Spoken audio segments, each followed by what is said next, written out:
तर आपल्याच्या कार्यक्रमाचे प्रमुख पाहुणे त्यांनी स्वतःच्या गावाचं नंदनवन केलं आणि अनेक वेळा आपण पेपर मधून किंवा बातम्यामधून त्या माण्याच्यावाडी गावचं नक्कीच माहिती वाचली असेल। त्या गावचे माण्याच्यावाडी तालुका पाटण डेबेवाडी विभागातील माण्याचीवाडी या गावचे आदर्श सरपंच रवींद्र माने सर यांचं या ठिकाणी गाव कसा असावा, गावगाड्यातील लोकांनी कसं असावं किंवा ग्रामपंचायतीने कसं काम करावं या संदर्भात ते आपल्याला मनोगत मार्गदर्शन करणार आहेत। रवींद्र माने सर, टाळ्याच्या गजरात त्यांचं स्वागत करायचं।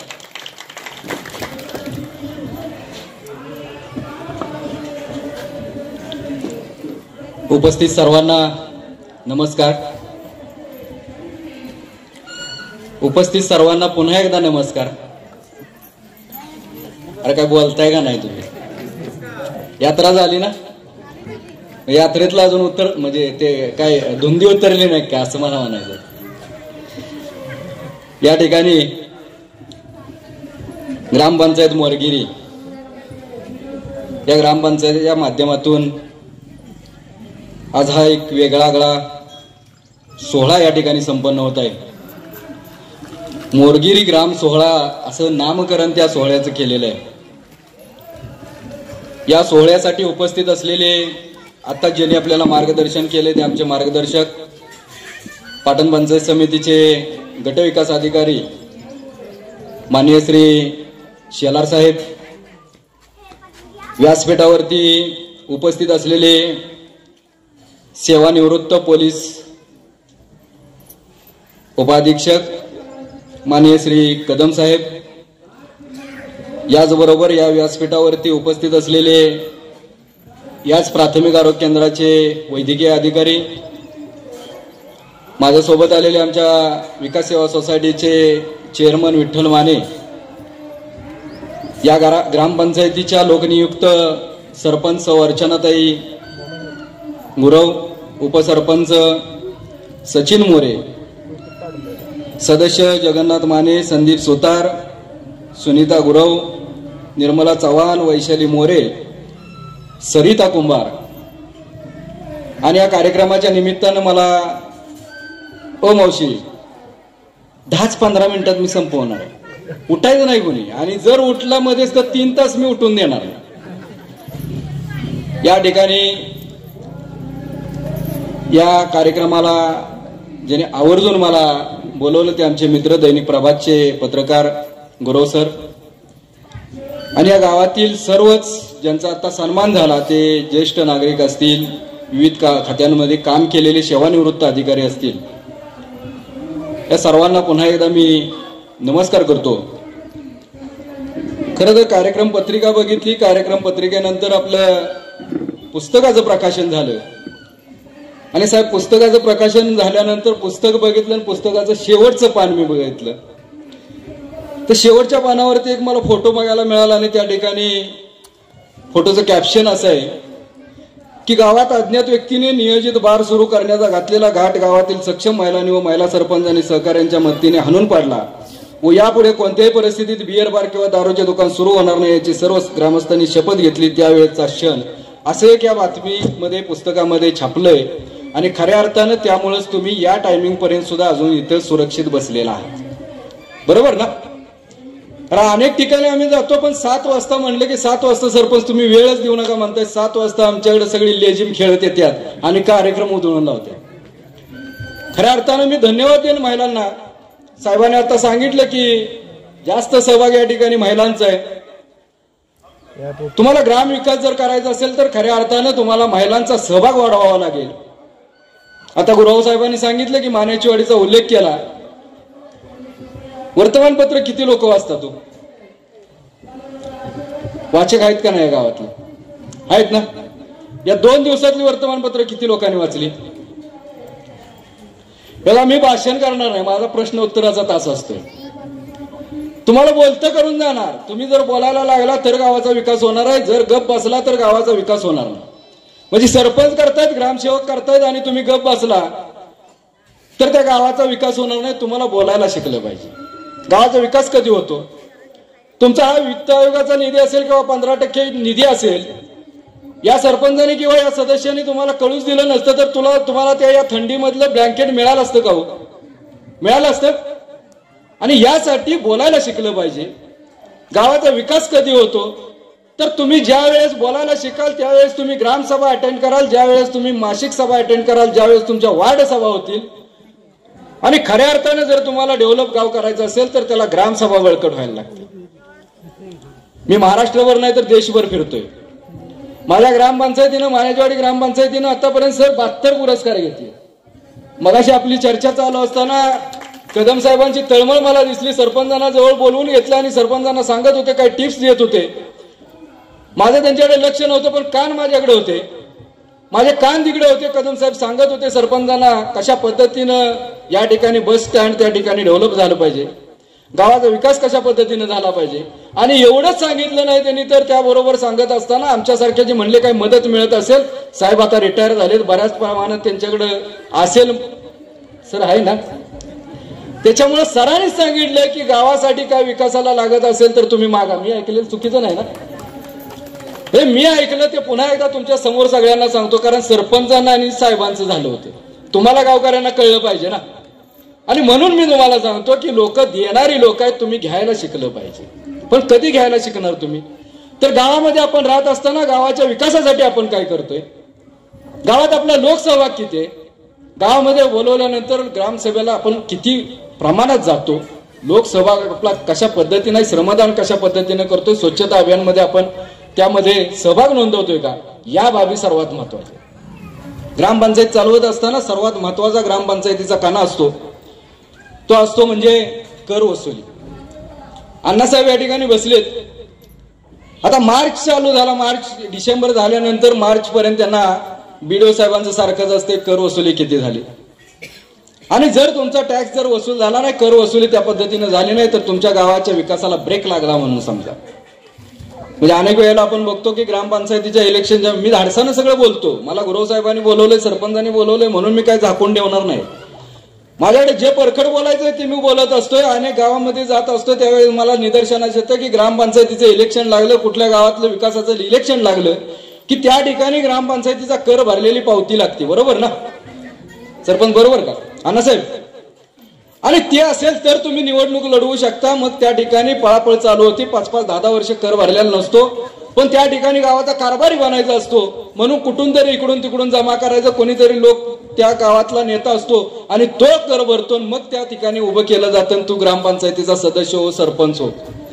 अरे ज्यानं गावासाठी ग्रामपंचायतीचा कर भरत नाही अशा व्यक्तीला तुम्ही नेतृत्व कसं देता, हा आमचा प्रश्न. हे कशासाठी कर भरायचा मग तुम्ही नेतृत्व करायला येणार? गावासाठी योगदान द्या आणि योगदान दिल्यानंतर गावामध्ये त्या ठिकाणी योगदान दिल्यानंतर तुम्ही गावाचं नेतृत्व करायला या, हे आमचं म्हणणं आहे. मी 25 वर्ष झालं गावामध्ये प्रतिनिधित्व करतोय. गेल्या 5 टर्म मानेजवाडीमध्ये बिनविरोध 5 टर्मला 25 वर्ष झालं ग्रामपंचायतीमध्ये काम करतोय. वयाच्या 21व्या वर्षापासून काम करतोय. मानेजवाडीचा मगाशी मी तुम्हाला उल्लेख सांगितलं केला की तुम्ही वर्तमानपत्र किती जणांनी वाचता. काल परवा 2 दिवसात किती लोकांनी वर्तमानपत्र वाचलं मला माहित नाही, पण मराठी आणि इंग्लिश मीडियमच्या इंग्लिश वर्तमानपत्रातल्या सर्व वर्तमानपत्रांनी आणि इलेक्ट्रॉनिक मीडियाच्या इलेक्ट्रॉनिक चॅनेलनी सगळ्यांनी मानेजवाडीची दखल घेतली. गेल्या 2 दिवसांमध्ये आम्ही एक उपक्रम राबवला. उपक्रम छोटे असतात पण उपक्रमाला त्या पद्धतीचं आपल्याला एक अटॅचमेंट द्यायला लागते. आणि तो उपक्रम असा राबवला, तुम्हाला सांगायला हरकत नाही. 12/12 म्हणजे 12/12/2023 2च दिवस झाले, आज 15 तारीख आहे. 12 तारखेला आम्ही ग्रामपंचायतीच्या माध्यमातून संपूर्ण गावाच्या घरांचं नामकरण केलं. आपण नामकरण कुणाच करतो? बारसं कुणाचं घालतो? बारसं मुलांचं बारसं घालतो ना. तशा पद्धतीनं मुलांचं बारसं न घालता गावामध्ये ग्रामपंचायतीनं प्रत्येक घराचं नामकरण केलं. आपल्याकडे असतंय की आईबाबांचा आशीर्वाद, तात्यांचा आशीर्वाद, घरांना आपण नावं देतो ना, वेगवेगळ्या पद्धतीची नावं देतो. पण मानेजवाडीमध्ये 2 दिवसांपूर्वी हा आगळा वेगळा उपक्रम पार पडला आणि असा सोहळा पार पडला. त्याच्या माध्यमातून काय काय घडलं आणि ते कशासाठी घडवायचं असते, कशासाठी करायचं असते, केवळ प्रसिद्धीसाठी नाही तर गाव एक आदर्श टप्प्यावरती आपल्याला न्यायचं आहे. गावातल्या लोकांचं आरोग्य त्या पद्धतीचं निरोगी राहिलं पाहिजे आणि म्हणून आमचे प्रयत्न चालू असतात. या ठिकाणी 2 दिवसांपूर्वी हा कार्यक्रम पार पडला. त्याच्यात थोडक्यात मी तुम्हाला सांगेन की गावातील घरांचं नामकरण केलं. 212 घरं आहेत माझ्या गावामध्ये, 128 कुटुंब आहेत आणि 420 लोकसंख्या आहे. गाव केवढं छोटं आहे. म्हणजे मोरगिरीची जर 2,500-3 हजार लोकसंख्या असेल, किती लोकसंख्या आहे मोरगिरीची? अण्णासाहेब किती लोकसंख्या आहे? 2100. 1400 लोकसंख्या 2011 जनगणनेनुसार. तुमच्या गावाच्या एक 50% अर्ध्या प्रमाणात आमचं गाव असेल किंवा त्याही पेक्षा छोटं गाव. 212 घरांचं नामकरण केलं. नामकरण करत असताना नावं कुठली दिले तो घरांना? पेपर कोणी वाचले का 2 दिवसांपूर्वी? वर्तमानपत्र किती लोकांनी वाचले? हा, देशी प्रजातींच्या झाडांची नावं दिलीत, वृक्षांची नावं दिलीत. घरांना नावं कशी दिलीत? आंबा घर, चिक्कू घर, पेरू घर, दालचिनी घर, वेलची घर, काय घरांना नावं दिलीत. आता तुमच्याकडे जायचं म्हणलं तुम्ही तयार व्हाल का? तयार आहे का तुमची? आहे ना? का द्यायचो? वृक्षांची नावं का द्यायची घरांना? काय कारण काय असू शकतं? त्याच्या पाठीमागचं लॉजिक काय? त्याच्या पाठीमागचं लॉजिक मी तुम्हाला आता सांगतो. तुम्ही या ठिकाणी वयस्कर काय लोक आहेत बसले तिथं, निवृत्त झालेले, सेवानिवृत्त झालेले, त्यांच्यासाठी मी सांगेन की बाबा या गावामध्ये तुम्ही 60 वर्षापूर्वी जन्माला आला. 60 वर्षापूर्वी या गावाची परिस्थिती काय होती? या गावाच्या परिसरामध्ये वृक्ष लागवड किती होती किंवा वृक्षांचं प्रमाण किती होतं? आणि आजचं प्रमाण किती कमी झाले का वाढले हे फक्त आम्हाला सांगा. कमी झालं म्हणजे मला सांगा तुम्ही कुठल्या दिशेनं चालला? शहरामध्ये सिमेंटची जंगलं निर्माण व्हायला लागले, तशी आता गावागावामध्ये सिमेंटची जंगलं निर्माण व्हायला लागले. सिमेंटची जंगलं म्हणजे मला म्हणायचं असं आहे की सिमेंटच्या इमारती उभ्या राहायला लागले आणि त्या इमारती उभ्या करत असताना गाव परिसरातल्या त्या घराला अडचण होईल अशा ठिकाणची झाडं आपण तोडतोय. रस्त्यानं आपल्याला जायला वाट नसेल तर रस्त्यासाठी आपण झाडं तोडतोय आणि आपण पर्यावरणाचा ऱ्हास करतोय. आणि पर्यावरणाचा ऱ्हास होऊ नये, त्या ठिकाणी आरोग्य चांगलं राहावं, लोकांचं निरोगी आरोग्य राहावं आणि त्याच्यासाठी ऑक्सिजनची गरज असते. कोरोना काळामध्ये किती लोकांनी कोरोनाचा अनुभव घेतला हो? किती लोक कोरोनातनं बाहेर पडले? आणि सगळेच कोरोनातले आहेत. आपण बसलेले सगळेच कोरोनावासी आहे का नाही? तुम्ही असताना कोरोना होता ना? बोला ना, तुम्ही बोलत नाही. पुन्हा कोरोना याची वाट बघू नका. त्याच्यामुळे 2 वर्षापूर्वी आपण परिस्थिती बघितली. कोरोनामध्ये ऑक्सिजनच्या मशनी मिळत नव्हत्या का? मिळत होत्या. ऑक्सिजनच्या मशनी मिळत नव्हत्या. लोकांनी 30-30 हजार, 35-35 हजार, 40 हजार रुपये, घरात ज्याला कोरोना झालाय ना पेशंट त्याला विचारा, 40-40 हजार, 50-50 हजार रुपये देऊन सुद्धा कोरोनाच्या काळामध्ये ऑक्सिजनच्या मशनी खरेदी केल्या. कशासाठी? ऑक्सिजन द्यासाठी. आणि ही वेळ येणार नाही असं तुम्ही समजू नका. भविष्यामध्ये तुमच्यावरती ही वेळ येऊ शकते आणि म्हणून आपल्याला वृक्ष लागवड करायची आहे. गावागावामध्ये ऑक्सिजनचं प्रमाण वाढवायचं आणि त्यासाठी गावामध्ये काल परवा आम्ही तो उपक्रम राबवला. 212 घरांच्या माध्यमातून 500 रोपांचं लागण केली, 500 झाडांची लागवड केली. आणि ती झाडं कुठं लावली तर प्रत्येकाच्या दारामध्ये 2 झाडं लावली. आता तुम्ही म्हणाल आंबा घर कोणाला दिलं, चिक्कू घर कोणाला दिलं, बाबळ घर कोणाला दिलं, लिंबू घर कोणाला दिलं? ही नावं वेगवेगळी आहेत ना. आता लिंबू घर कोणाला दिलं तर कोण घेईल का हो? लिंबूवाड आहे म्हणजे. मग अशा पद्धतीने आम्ही करत असताना कोणावरती अन्याय होता कामा नये म्हणून 30 प्रजातीची झाडं आणली, 30 प्रजातीची वेगवेगळ्या झाडं आणली. आणि त्या ठिकाणी कुणाला कुठलं द्यायचं? सरपंचांना आंबा घर घ्यायचं का, चिक्कू घर घ्यायचं का? मग त्या ठिकाणी इतरांच्यावर अन्याय होईल, त्या ठिकाणी तो पारदर्शकपणा होणार नाही. म्हणून आम्ही त्या ठिकाणी ड्रॉ काढला, लकी ड्रॉ काढला. ज्यानं चिठ्ठी उचलायची त्या नावाची ज्यानं उचलली, पेरू उचललं की पेरू घर त्याचं झालं. त्यामध्ये चिठ्ठी उचलल्यानंतर ज्याला वेलची घर येईल त्याचं घर वेलची घर झालं. आणि अशा पद्धतीचा उपक्रम राबवला. काल परवा आमच्याकडे 500 वृक्षांची लागवड झाली. आता ही 500 वृक्ष लावून आम्ही थांबणार आहे का? केवळ 500 वृक्ष साहेब लावून थांबायचं आहे का? तर आम्ही 12/12/2023 ला जो कार्यक्रम घेतला तो 12/12/2024 ला त्याचा आम्ही वर्धापन दिन करणार आहे. वर्धापन दिन आणि त्याचा पहिला वाढदिवस त्या झाडांचा घालणार. घराच्या बाहेर झाडं लावायचा उद्देशच एवढा की महिला भगिनी ज्यावेळेस आपल्या घरातून बाहेर येतात त्यावेळेस तुळशीला सकाळी पाणी घालतात. का घालता का नाही घालतात? तुळस आहे ना तुमच्याकडे? आहे ना? आपण काय करता, तुळशीला पाणी घालतात. त्या तुळशीला पाणी घालत असताना त्याबरोबर त्या 2 झाडांना पाणी घातलं जाईल आणि त्याचं संगोपन चांगल्या पद्धतीने 1 वर्षभर आपल्या दारामध्ये होईल. आणि 1 वर्ष झाल्यानंतर त्या झाडांचं पुन्हा आपल्या शेतामध्ये वृक्षारोपण करायचं. ती तुमची 2 झाडं चांगल्या पद्धतीनं वाढतील. आणि मग पुन्हा म्हणाल तुम्ही हा प्रोग्राम थांबला का, तर तो प्रोग्राम थांबणार नाही. पुन्हा पुढच्या वर्षी 12/12/2024ला पुन्हा त्याच्या दारात दुसरे 2 झाडं येतील. अशा पद्धतीनं दरवर्षी किमान 500 झाडं त्या मान्याच्या वाडीमध्ये लागतील. अशी आपण रोटेशन जर बघितलं तर दरवर्षी आमची 2, 4, 5 हजार झाडं लागलीच जातात. पण या नवीन पॅटर्नमुळे फळबाग लागवड करतोय आम्ही, त्या माध्यमातून देशी प्रजातीची झाडं लावतोय. आणि या नवीन पद्धतीमुळे दरवर्षी अजून आमची 500 झाडांची त्यामध्ये वाढ होत आहे. म्हणजे अशा पद्धतीचे छोटे छोटे उपक्रम साहेब या ठिकाणी मान्याचीवाडी गावामध्ये आम्ही राबवले. आरोग्याच्या दृष्टीने जर बघितलं तर आरोग्याच्या दृष्टीने तुम्ही काय मला वाटतं मी 4 वाजता इथं बरोबर पोहोचलो. गुरव साहेबांनी सांगितलं 4 वाजता कार्यक्रम चालू करायचा, इन टाइम तुम्ही या. मी बरोबर 4 वाजता पोहोचलो. 4 वाजता आलेले किती लोक आहेत जरा हात वर करा. 4 वाजता आलो ना आम्ही अजून गेलेलोच नाही. किती आहेत? 2 तास झाले बरोबर. मावशी तुम्ही 4 वाजता इथं येऊन बसला, घरातनं किती वाजता निघाला होता? किती वाजता? 3:30ला. जेवला किती वाजता तुम्ही? 2 वाजता जेवला. आता मला फक्त एक कॅल्क्युलेशन सांगा, 2 वाजता जेवल्यानंतर आता 6 वाजले, किती तासाचा मध्ये कालावधी गेला? 4 तास गेले. 2 वाजता जेवल्यानंतर 6 वाजेपर्यंत अजून पाणी पिलेलं नाही अशी किती लोक आहेत मला सांगा. जेवणानंतर 2 पासून 6 वाजेपर्यंत पाणी पिलेलं नाही अशी किती लोक आहेत? असतील ना. 4 तास तुम्ही जर पाणी पिलं नाही तर डॉक्टर साहेब या ठिकाणी बसलेत. पाणी, या पाण्याच्या माध्यमातून तुमच्या शरीराचं पाणी म्हणजे ते इंधन आहे.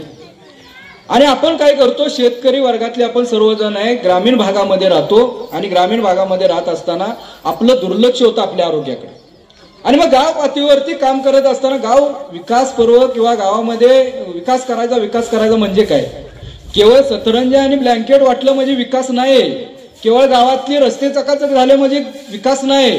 गावातल्या लोकांचं आरोग्य जर आपण सदृढ ठेवलं तर तो खऱ्या अर्थानं विकास असतो. हे आम्ही त्या ठिकाणी सूत्र जाणतो.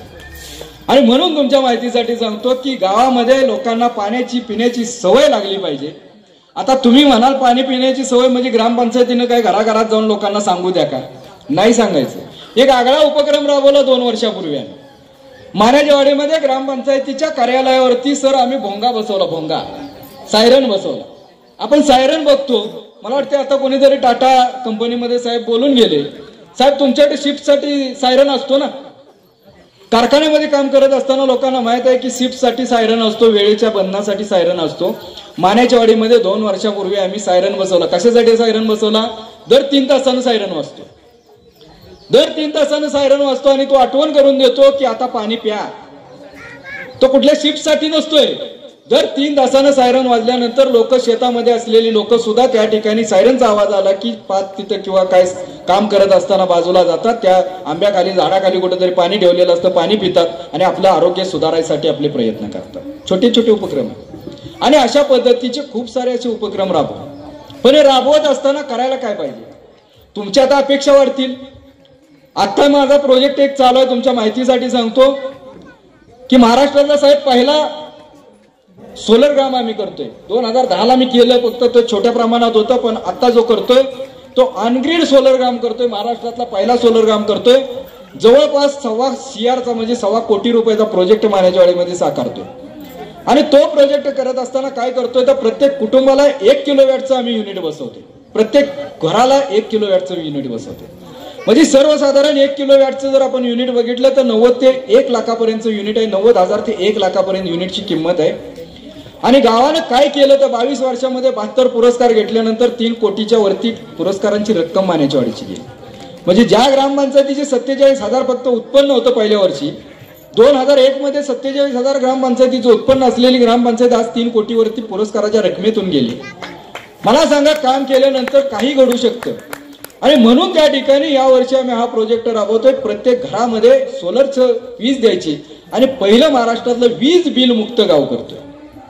म्हणजे वीज बिल मुक्त गाव ही संकल्पना जेवढी वेगळी आहे आणि तो प्रोजेक्ट आमचा आता फायनल झालाय, पुढच्या महिन्यामध्ये कामाला सुरुवात होईल.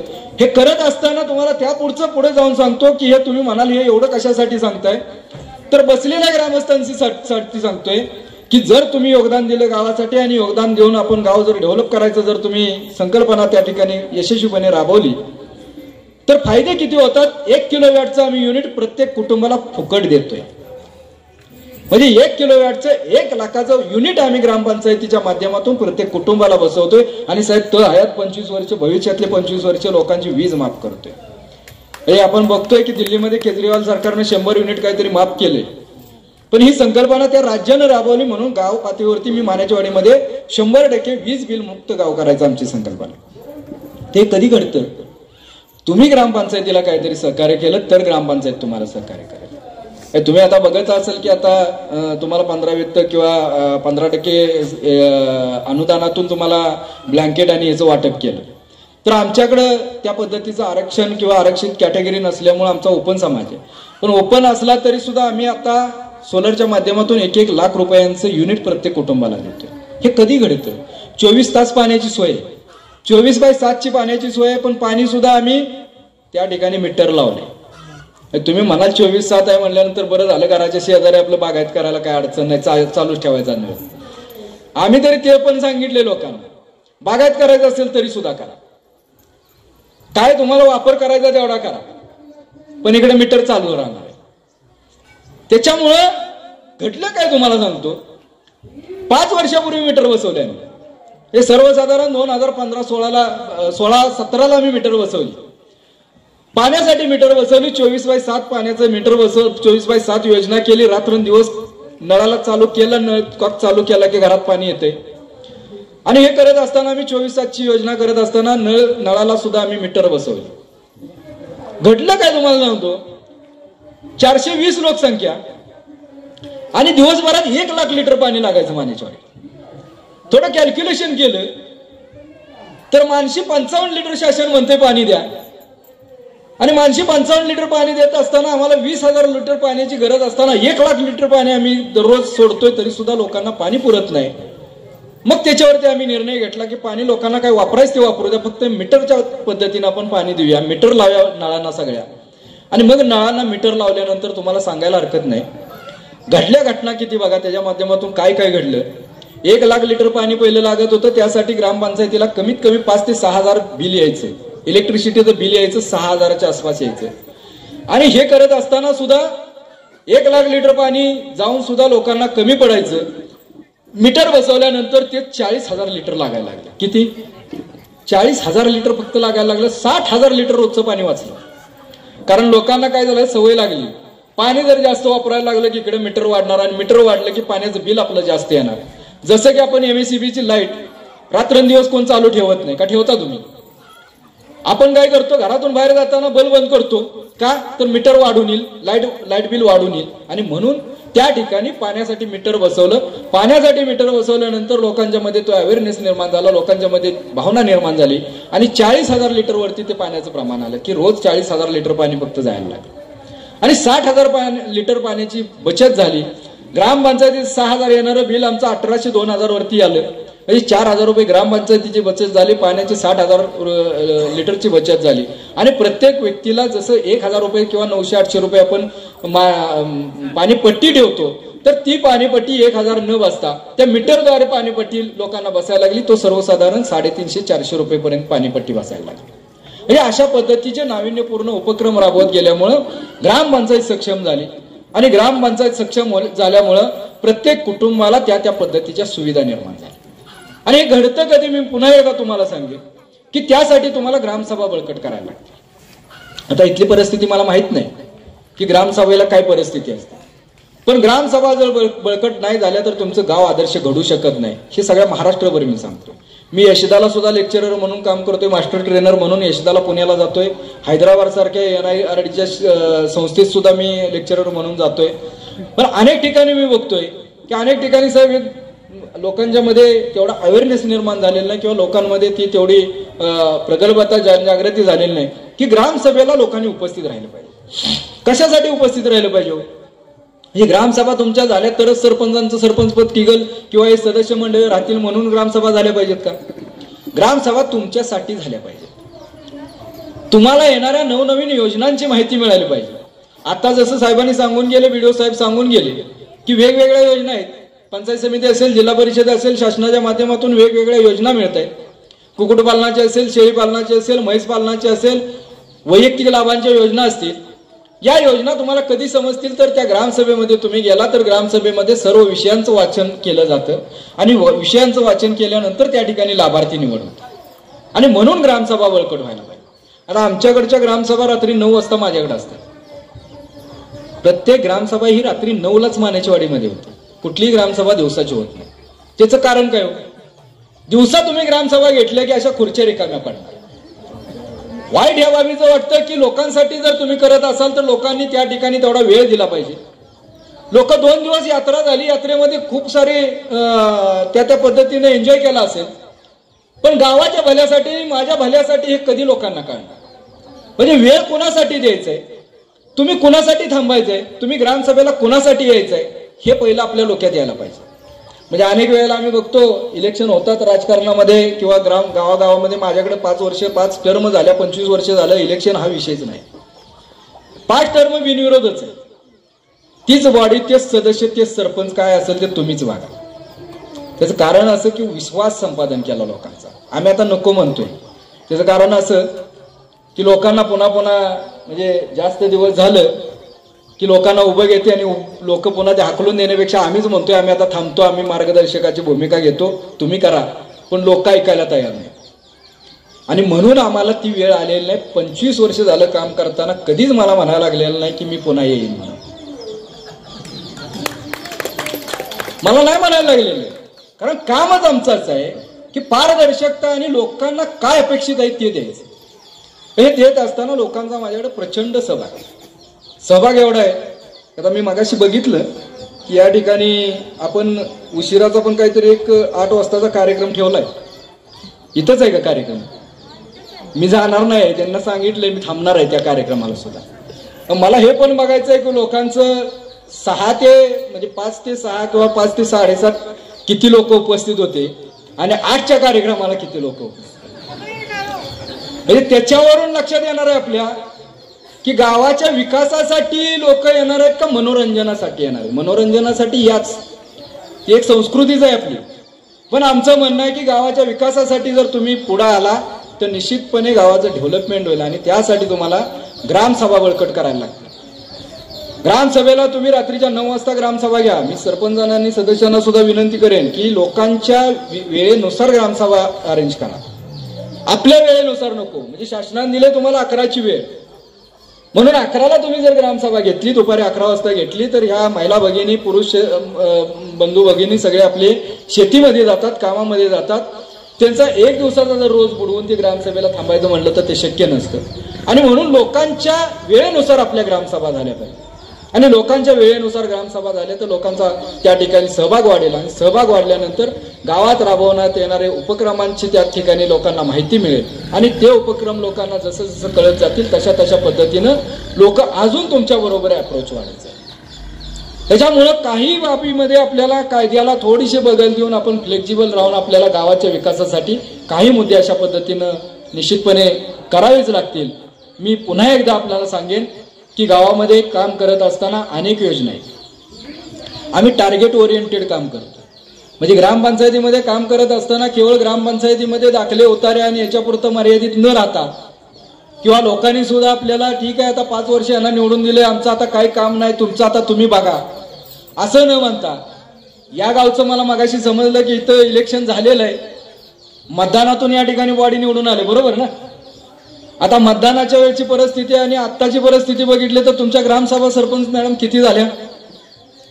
तुम्ही आता आल्यानंतर सरपंच पदावरती आल्यानंतर तुमची बॉडी आल्यानंतर 3-4 ग्रामसभा झाल्या. किती 1 वर्ष झालं का? 1 वर्षामध्ये 4 ग्रामसभा झाल्या असतील. मी फक्त जाता जाता एकच ह्या सगळ्या संपूर्ण मंडळीला सांगून जाईल की ग्रामपंचायतीचं इलेक्शन लागलं त्यावेळेस सुद्धा मी ग्रामपंचायतीच्या इलेक्शनला बघायला आलो होतो. तुम्हाला कळलं नसेल किंवा तुम्ही त्यावेळेस मला ओळखलं नसेल. त्यावेळेस इलेक्शनच्या वेळेस या गावामध्ये ज्या वेळेस या गावची इलेक्शन लागलं, जसं जसं मतदानाचं वेळ जवळ यायला लागली तशा पद्धतीनं प्रचाराचा जोर वाढत गेला. झाला ना प्रचार का? प्रचारच झाला नाही तर झाले ना, दोन्ही पार्टीकडून झाला असेल. म्हणजे मी काय म्हणत नाही याच पार्टीनं प्रचार केला आणि त्या पार्टीने. त्यावेळेस सरपंचांच्या बरोबर असणारी मंडळी, की त्यावेळेस सरपंच नव्हत्या, ही मंडळी सदस्य नव्हते, ही मंडळी उपसरपंच नव्हते, पण एवढं यांना निवडून आणायसाठी किंवा समोरच्या पार्टीनं त्यांना निवडून आणायसाठी किती लोक आपल्या बरोबर होती याचा पण विचार करा. मी काय सांगतोय फक्त लक्षात घ्या की त्यावेळेस तुम्ही प्रचारात सहभागी झाला, त्यावेळेस तुम्ही वेळ दिला, तीच वेळ तुम्ही आता निवडून आलेल्या मंडळींसाठी आता तुम्ही द्यायला पाहिजे, तेवढा वेळ द्यायला पाहिजे, तेवढं त्यांच्या पाठीशी उभं राहायला पाहिजे, तर गावाचा विकास होईल. मी एक उदाहरण सांगेन तुम्हाला. एसटीत बसलाय ना तुम्ही? एसटीत बसलाय का? बसलाय ना? एसटीत बसताना पुढे बसता आणि मागं दोन ठिकाणी पण कधी कधी बसायला तुम्हाला संधी मिळाली असेल. ड्रायव्हरच्या पाठीमागं सुद्धा बसायला मिळाले असेल आणि शेवटच्या पाकड्यावर पण बसायला मिळाले असेल. मिळाले ना? काय अनुभव आहे हो तुमचा? काय अनुभव आहे? एसटीच्या मागच्या बाकड्यावर बसल्यानंतर काय अनुभव आहे? जोरात जोरात मला ऐकायला ना. काय असतो अनुभव? धक्के खायला लागते ना. आणि पुढे बसल्यानंतर ड्रायव्हरच्या शेजारी बसल्यानंतर, पाठीमागे तिथं जवळ बसल्यानंतर धक्के मिळत नाही. तीच पद्धती या ठिकाणी वापरा. सरपंचांच्या बरोबर राहायला शिका. सरपंचांच्या खूप जर पाठीमागे राहिला तुम्ही तर तुम्हाला धक्केच मिळतील. पुन्हा 5 वर्ष तुम्हाला धक्के मिळतील. आणि म्हणून सरपंच आणि ही मंडळी जी चालक मंडळी आहे त्यांच्या बरोबर तुम्ही जर राहिला तर निश्चितपणे तुम्हाला कुठेही 5 वर्षात धक्का लागणार नाही, धक्का बसणार नाही. म्हणजे विकास कामाची जी गती आहे ती गती चांगल्या पद्धतीने वाढेल. काही उदाहरणं असे आहेत की अनेक वेळेला आपण बघतो लोकांचा अहंकार असतो. अहंकार, मी उदाहरण तुम्हाला देतो. एक साप असतो, साप, आणि तो साप लोहाराच्या दुकानात शिरतो. तो लोहाराच्या दुकानात ज्यावेळेस शिरतो त्यावेळेस तिथे एक करवत पडलेला असतो. त्या सापाला तो करवत आडवा म्हणजे अडथळा ठरला म्हणून सापानं काय केलं, तो करवत चावला. आता करवत चावल्यानंतर काय होईल? करवताला चावल्यानंतर काय होईल? त्या करवताला विष चढेल? काय होईल? करवताचे दात त्याच्या तोंडामध्ये घुसतात, जबड्यामध्ये घुसतात आणि साप रक्तबंबाळ होतो. साप रक्तबंबाळ झाल्यानंतर काय करतो? त्या करवताला विळका घालतो पूर्ण. म्हणजे त्याचा गुणधर्मच आहे की विळका घालून एखाद्याला वश करायचं किंवा एखाद्याचा आपण काय करायचं, आपण त्याला गतप्राण करायचं, हे सापाचा गुणधर्म आहे. त्या गुणधर्मानुसार सापानं काय केलं, त्या करवताला विळका घातला आणि विळका घातल्यानंतर एवढा घट्ट विळका त्यानं घातला, पुन्हा सगळ्या त्याच्या शरीरामध्ये ते दात घुसले आणि साप त्या ठिकाणी मृत्युमुखी पडला. मला सांगा, अहंकार ठेवल्यानंतर काय घडू शकतं? सापासारखी आपली अवस्था होऊ शकते. आणि म्हणून अहंकार न ठेवता आपण गावाच्या विकासासाठी एक झालं पाहिजे. गावाच्या ऐक्यासाठी, गावामध्ये विकास करायसाठी आपण जो पुढाकार घेतला, अहंकार बाजूला ठेवा. इलेक्शन झालं, 5 वर्ष आता पुढचे असतील किंवा ते एक दिवस गेला, मतदान झालं, मी सगळ्यांना इथे विनंती करेन, सरपंच मंडळी असेल किंवा पदाधिकारी असतील, त्यांना सुद्धा मी या ठिकाणी विनंती करणार आहे की कुणी मतदान दिलं कुणी नाही दिलं हा विषय सोडा. आता आपण 5 वर्ष गावाचं लोकनियुक्त सरपंच आहोत, लोकनियुक्त सेवक आहोत, आपण सदस्य आहोत, त्या वार्डाचं आपण प्रतिनिधित्व करतोय. ही डोक्यामध्ये आपण संकल्पना घेऊन जर काम केलं तर निश्चितपणे 5 वर्षानंतर मी या सर्व बॉडीला सांगेन किंवा मी सर्वांना सांगेन की 5 वर्षानंतर तुमचं काम असं दिसलं पाहिजे, दिशादर्शक काम दिसलं पाहिजे. आणि 5 वर्षानंतर पुन्हा लोकांनी म्हणायला पाहिजे की पुन्हा तुम्हीच.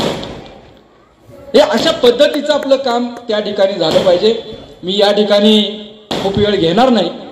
आपण पुन्हा एकदा अशाच पद्धतीचं पुन्हा यात्रेच्या अगोदर नियोजन करा, कारण यात्रेनंतर नियोजन केलं की थोडंसं माणसं स्थूल होतात.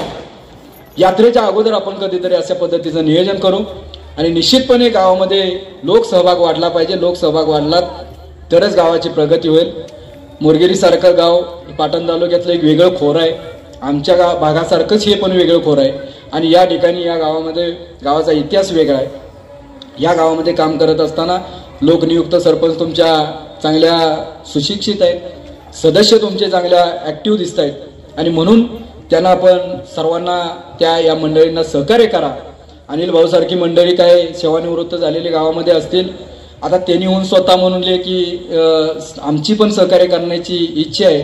त्यांनी सुद्धा मगाशी बोलून दाखवलं की खूप दिवस मी बघतोय पण आता 1 वर्षामध्ये मला थोडंसं बऱ्यापैकी चेंजेस दिसत आहेत आणि म्हणून अशा मंडळींची सेवानिवृत्त मंडळी असतील, यंग तरुण मुलं असतील, सर्वांचा गावाच्या विकासामध्ये सहभाग वाढवा. सर्वांचा जर सहभाग वाढवला तर 5 हाताची 5 बोट आहेत. 1 बोट जर म्हणलं तर आपण काही काम करत नाही, बरोबर ना. 1 बोट हे जर बघितलं तर हे अंगठा दाखवायचं काम करते आणि ज्यावेळेस 5 बोट एकत्रित येतात त्यावेळेस काहीतरी आपलं उचललं जातं आणि म्हणून 5 बोटांचं किंवा 5 हाताच्या 5 बोटांचं एकत्रीकरण करा आणि त्या पद्धतीनं आपण निश्चितपणे गावाच्या विकासासाठी सहकार्य करा. मी पुन्हा एकदा या ठिकाणी आमचे गुरुसाहेब असतील किंवा ही मंडळी असेल या सर्वांना धन्यवाद देतो.